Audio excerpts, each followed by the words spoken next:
5 great reasons to be a gun owner, and number 2 is going to shock you.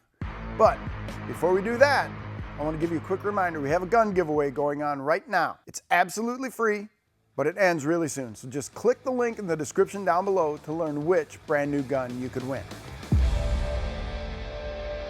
Reason number 1 to be a gun owner is police response time. The most recent data we have from 2017, and that shows the national average police response time is about 11 minutes. In a huge twist, Chicago, of all places, had the best response time of any big city with just over 3 minutes, and they still can't stop the killing. You need to defend yourself at the time crime is happening. You can't wait for the police. Item number 2, and this is a big shocker, police don't have to protect you. Here is the most shocking reason to be a gun owner. The Supreme Court has ruled in a couple of different cases, most recently in 2005, that police have no duty to protect you and cannot be held liable for failing to protect you.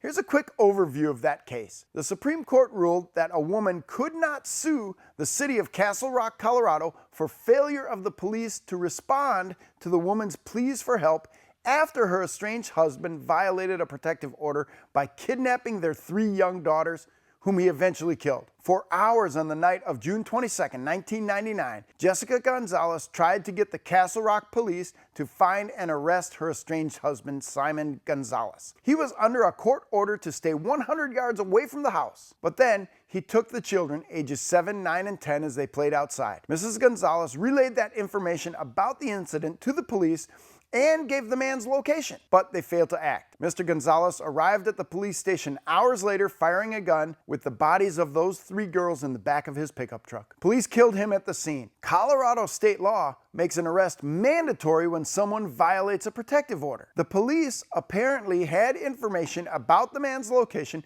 but did not look for him or arrest him, and the Supreme Court simply reaffirmed that a protective order is just a piece of paper, and police are not liable if they don't enforce it. Number 3, crime happens anywhere. As long as criminals have access to cars, you are not safe in the suburbs or rural communities. Criminals will come to you, and they will prey upon the people they believe they can victimize in locations where they won't be seen. Just Google crimes against hikers and read some of the 8 million results you will find. Carry your gun everywhere. Criminals don't have boundaries. Number 4, being a gun owner builds your responsibility. This is no small thing, owning and carrying a gun for self-defense. You need to get training, whether it's required or not, and you need to know the laws. You need to practice and keep your skills sharp, and you need to pay attention to the world around you. When you take all of these things seriously, they make you a better person and a better citizen of this nation. Carrying a gun should make you safer in everything you do, and that's a good thing. Finally, you should be a gun owner because it is your right.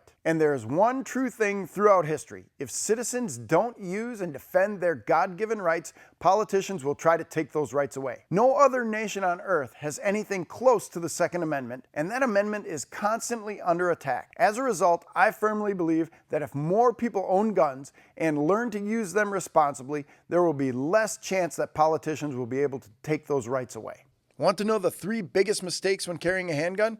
Then click on the video next to me to reveal all 3 mistakes. Mistake number 2 may shock you.